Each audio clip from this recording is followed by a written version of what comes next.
تو چنگیز خان اٹھا ہے کہ 610 میں، اور اس نے تباہی کا ایک ایسا ریلا اس کے ساتھ تھا، ہر چیز کو خس و خاشاک کی طرح بہا کر لے گی۔ 664 میں وہ مرا ہے، اس وقت اس کی عمر 73 برس تھی، 73 سال 4 مہینے۔ اس نے کوئی 25 برس حکومت کی، اور اس نے چنگیزی سلطنت کو ناقابل تسخیر بنا دیا۔ یہ دنیا کا واحد جرنیل ہے، رات بھی بتایا تھا، جس نے شخصی طور پر تنہا سب سے زیادہ فتوحات کی ہیں، اور اس کا کوئی علم عطائی تھا جنگوں کے بارے میں، ملک گیری کے بارے میں، جہاں گیری کے بارے میں اس کا علم عجب تھا۔ اس کی برق رفتاری، اس کی ذہن کی تیزی کمال درجے کی تھی۔ قبائل کو ایسے اس نے جوڑ دیا تھا، سب ایک جھنڈے تلے مختلف قبائل جمع ہو گئے تھے، اور دنیا کی ناقابل تسخیر طاقت بنے۔ اور قراقرم صحرائے گوبی میں منگولیا کے پاس ایک بڑا شہر اس نے بنایا، دارالحکومت، جو ساری دنیا کا سب سے بڑا دارالحکومت تھا، اور ان کا بڑا نشانہ مسلمان تھے، مسلمان، کہ مسلمانوں سے زیادتی ہوئی تھی، جس کے بدلے میں چنگیز خان نے ان پر حملہ کیا تھا۔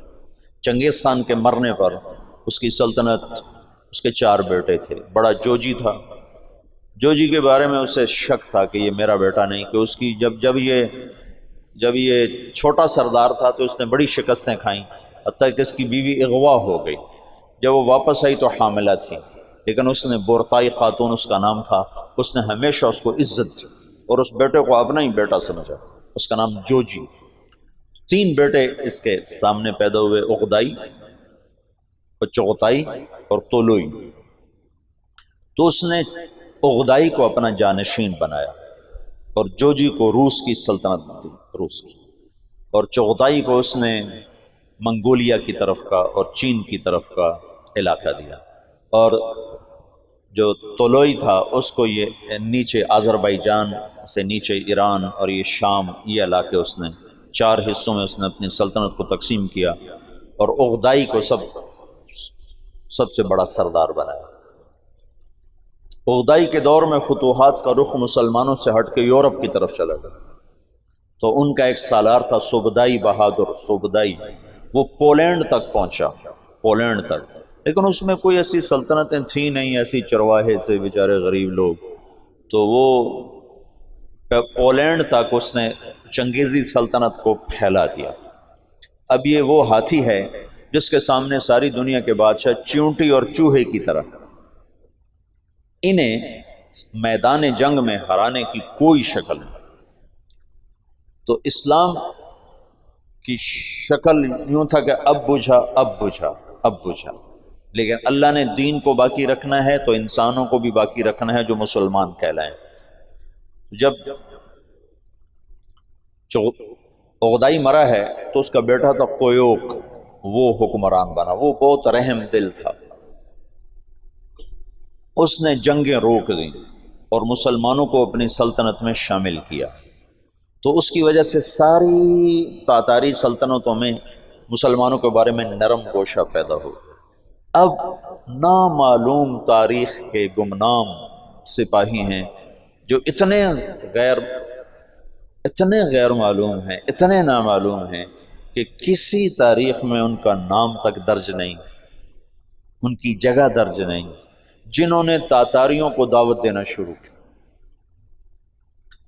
خونخوار قوم ہے، اور تاتاری غریب مسلمانوں کی دعوت سے اسلام قبول کرنا شروع ہو گئے۔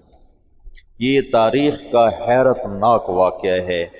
غیر مسلم مورخین بھی اور مسلم مورخین بھی جب یہاں پہنچتے ہیں تو وہ حیران ہوتے ہیں کہ کیسے ایک فاتح قوم نے مفتوح قوم کا مذہب کیسے قبول کر لیا۔ ہندوستان میں کوئی عیسائی نہیں تھا، آج کروڑوں ہیں، کہاں سے آئے؟ انگریزوں نے دعوت۔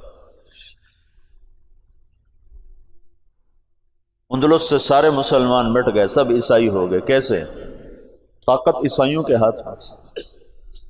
تو یہ ایک عجب واقعہ ہو رہا ہے کہ طاقت جن کے ہاتھ میں ہے وہ اسلام کے سب سے بڑے دشمن ہیں، اور اسلام اور مسلمان ان کے لیے سب سے مبغوض چیز ہے، اور پھر وہ انہی کا کلمہ پڑھتے جا رہے ہیں۔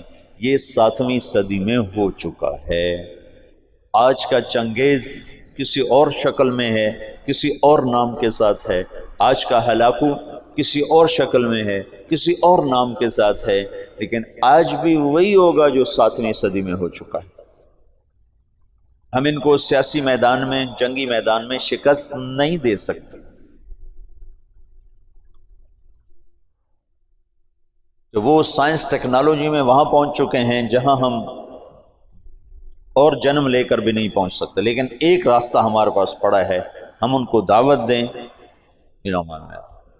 اس وقت فرانس میں اوسط 5 سے 6 گورے روزانہ مسلمان ہو رہے ہیں، اوسطاً 5 سے 6 گورے روزانہ مسلمان، اور فرانس یورپ میں سب سے زیادہ اسلام قبول کرنے والا ملک بن چکا ہے، اور اس کے بعد اٹلی سب سے زیادہ تیزی کے ساتھ اسلام میں آ رہا ہے، اور پوری دنیا میں امریکہ میں سب سے زیادہ اسلام پھیل رہا ہے۔ دعوت ایسی چیز ہے جو چیونٹی سے ہاتھی کو مروا دیتی۔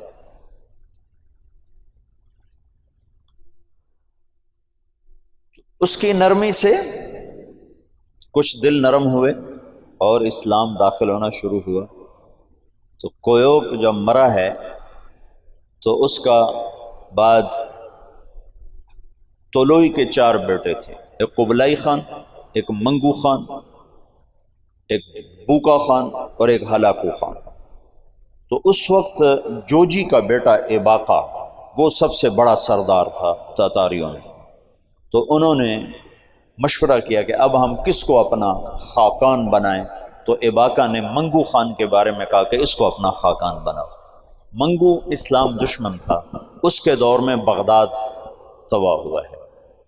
جب بغداد پہ حملے کا لشکر نکلا ہے تو یہ جو مسلمان دائی تھے یہ جوجی کی نسل میں اپنا کام دکھا چکے تھے، اور جوجی کا پوتا برکا خان مسلمان ہو گیا۔ ان کی دعوت پر ایک وزیر مسلمان ہوا، وزیر کو جب موقع ملتا برکا خان کو اسلام کے فضائل سناتا، اس کو باتیں بڑی اچھی لگتی، پھر وہ پوچھتا تمہیں یہ باتیں کون بتاتا ہے؟ تو پھر وہ بڑے مناسب طریقے سے کہتا کہ یہ مسلمانوں کا دین ہے، یہ مسلمان بتاتے ہیں۔ پھر اس نے کہا مجھے مسلمانوں کا کوئی وفد ملاؤ۔ پھر ایک وفد اس سے ملا، انہوں نے اسلام کی دعوت دی، اسلام کے بنیادی اصول بتائے، تو برکا خان مسلمان ہوا۔ روس آج بھی دنیا کی سب سے بڑی سلطنت ہے، اس وقت بھی روس بہت بڑی سلطنت تھا، تو جتنا روسی مغل تھا اور چنگیزی تھا وہ برکا خان کی برکت سے سارے کا سارا مسلمان ہو گیا۔ کوئی تلوار نہیں۔ ہلاکو جس نے بغداد کو تہ تیغ کر کے رکھ دیا، 15 لاکھ آدمی ذبح کرتا۔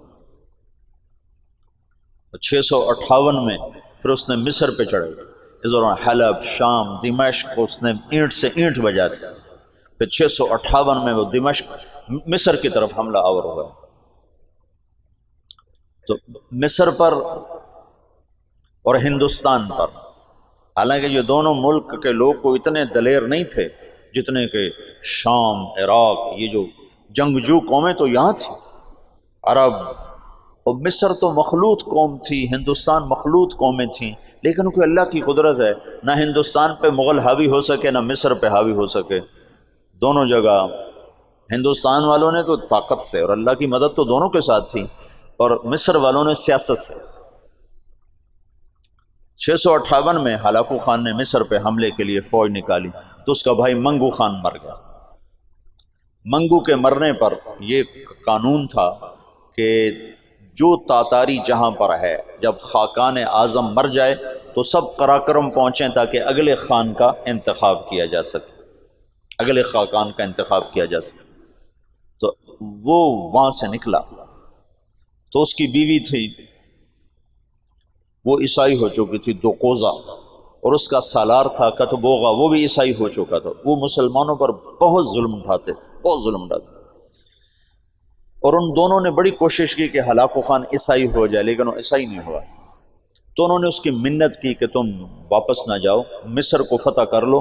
وہ تو مر گیا، اب تو پہنچ بھی نہیں سکتے ہیں، تو تم بعد میں جانا، پہلے مصر فتح کرو۔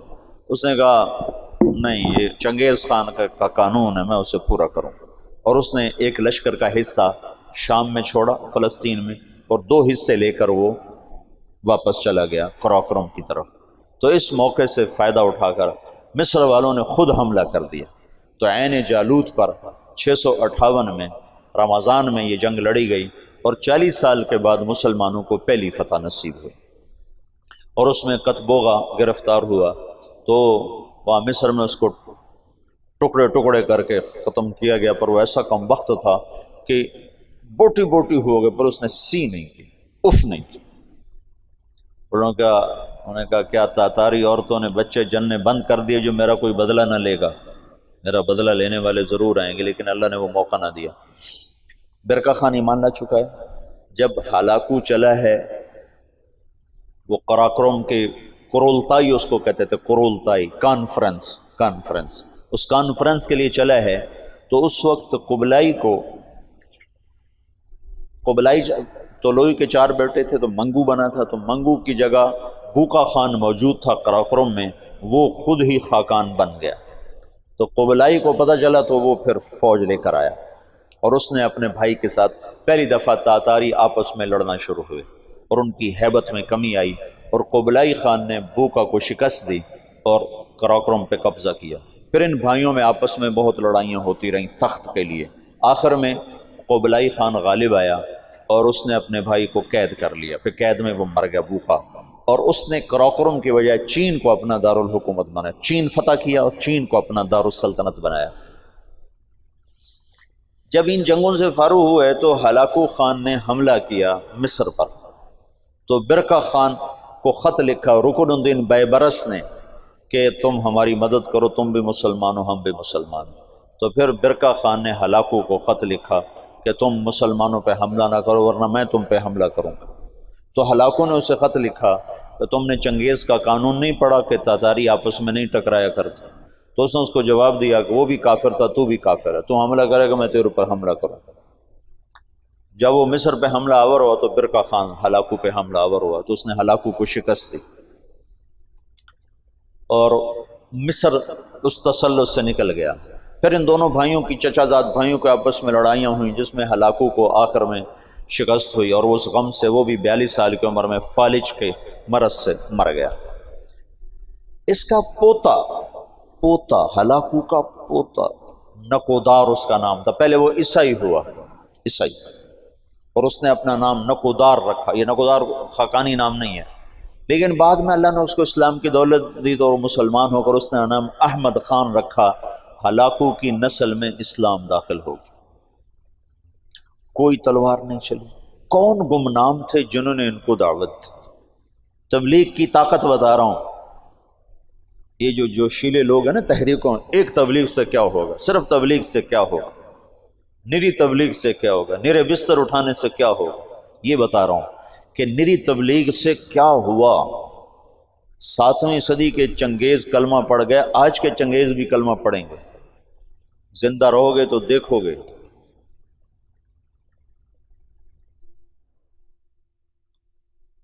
پیچھے صرف ایک نسل قبلائی کی نسل چین نکل گئی، وہ محروم ہوئے اسلام سے، ورنہ باقی ساری نسل چنگیز چغتائی رہ گیا۔ چغتائی کا پڑپوتا تیمور تغلق، وہ جلال الدین رحمت اللہ علیہ کے ہاتھوں متاثر ہوا اسلام سے، اور ان کے بیٹے رشید الدین کے ہاتھوں اس نے کلمہ پڑھا۔ وہ اس وقت منگولیا کی طرف حکمران تھا۔ تو یہ آخری تاتاریوں کا قلعہ باقی تھا، تو اس میں ایک آدمی نے سراغ کیا، ایک آدمی رشید الدین، جلال الدین رشید الدین۔ تیمور تغلق شکار کو نکلا، تو آگے جلال الدین مل گئے راستے میں، تو ان مسلمانوں کی شکل حلیہ تو پہچانا جاتا ہے کہ یہ مسلمان مل گیا، آج تو میرا دن خراب گزرے گا۔ کہنے لگا تم سے تو ہمارا کتا ہی اچھا ہے۔ تو جلال الدین کہنے لگے ہاں واقعی اگر میں ایمان پہ نہ مروں تو تیرا کتا ہی اچھا ہے۔ تو تیمور کہنے لگا ایمان کیا ہوتا ہے؟ تو انہوں نے اس کو دعوت دی، اس کا ایسے دل پہ پڑی، کہنے لگا ابھی میں ولی عہد ہوں، جب بادشاہ بنوں نا تو مجھے ملنے آنا۔ ان کے ولی عہد بادشاہ بننے سے پہلے جلال الدین رحمت اللہ علیہ کا انتقال ہو گیا۔ انہوں نے اپنے بیٹے رشید الدین سے فرمایا کہ جب تو سنے تیمور بادشاہ بنا ہے تو جا کے اسے میرا پیغام دینا۔ یہ پہنچے اس کے بادشاہ بننے پر، تو اس تک رسائی نہیں ہو سکی، بڑی کوشش کی، کسی نے دربار میں جانے نہیں دیا۔ تو انہوں نے ایک دن کیا کیا، اس کے محل کے قریب جا کر، یہ سورج کی پوجا کرتے تھے، تو سورج نکلنے والا تھا تو انہوں زور سے اذان دی، تو تیمور کے کانوں میں آواز پڑی، عجب سے، ان کا یہ کون کیا کہہ رہا ہے، نہ آشنا آواز نہ آشنا کلمات کا، پکڑو اسے۔ تو پکڑ کے لایا گیا تو پتہ چلا کہ جو رشید الدین صاحب ہیں، جلال الدین کے بیٹے ہیں، انہوں نے دعوت دی، اس نے کلمہ پڑھا، اس نے اپنے وزراء کو بلایا کہ میں مسلمان ہو چکا ہوں، تم میرے ساتھ کلمہ پڑھو، وہ بھی مسلمان ہو۔ پھر اس نے اپنے سالار کو بلایا کہ میں مسلمان ہو چکا ہوں، تم بھی مسلمان ہو۔ اس نے کہا یہ میرے غلام سے لڑائی لڑے، کشتی کرے، اگر یہ اس کو گرا دے تو میں کلمہ پڑھ لوں گا۔ تو تیمور نے کہا تم دلائل سنو، تم کشتی کو اسلام کے ساتھ کیا جوڑتے ہو؟ انہوں نے کہا میں لڑائی کی دلیل جانتا ہوں، اس کے علاوہ کوئی دلیل جانتا نہیں۔ اس کے غلام کا نام تھا جراش، اور وہ کیا بلا تھی، وہ 5 سالہ اونٹ کو جو بیٹھا ہوتا تھا اس کو دونوں ہاتھوں پہ اٹھا کر یوں لے جاتا تھا۔ 5 سال کے اونٹ کو، تم سے یہ سلیپنگ بیگ نہیں اٹھائے جاتے۔ 5 سالوں۔ اب اس کے ساتھ رشید الدین صاحب کیا لڑیں گے؟ تو انہوں نے کہا نہیں میں لڑوں گا انشاءاللہ، کشتی کروں گا کل اس کے ساتھ۔ اگلے دن سارا شہر اکٹھا ہو گیا، انہوں نے رات کو اللہ سے بات کر لی، جو تو نے ان کو ایمان دینا ہے تو مجھے جتا دے، نہیں دینا تو میں اس کے سامنے کچھ بھی نہیں۔ تو اگلے دن وہ بڑا اکڑتا ہوا اور ہنستا ہوا میدان میں اترا، جو گئی آگے ماڑکو سے وہ ہاتھی سا، تو جب دونوں آمنے سامنے ہوئے تو انہوں نے اس کے قریب جا کر ایک ہلکا سا اس کے سینے پر اللہ اکبر یوں ایک مکہ مارا، اللہ اکبر، تو وہ 4 کلابازیاں کھا کے زمین پہ گرا، دڑل دڑل دڑل دڑ پوجا گرا۔ تو سارا مجمع حیران پریشان ہو گیا۔ تو اس کے سالار نے کہا مان گیا، اسلام میں طاقت ہے، اسلام میں طاقت، کلمہ پڑھا دو۔ اس تیمور کی قبر پر آج بھی لکھا ہوا ہے یہ وہ بادشاہ ہے جس کے ہاتھ 10 لاکھ انسان مسلمان ہو، 10 لاکھ۔ نہ وہ شیخ المشائخ ہیں، نہ وہ کوئی صوفیاء میں سے، نہ کوئی علماء میں سے، اور اس کے پیچھے دعوت ہے کمزور انسان کی۔ اور کچھ عرصے کے بعد سوائے قبلائی کی نسل کے باقی ساری تاتاری قوم مسلمان ہو چکی تھی۔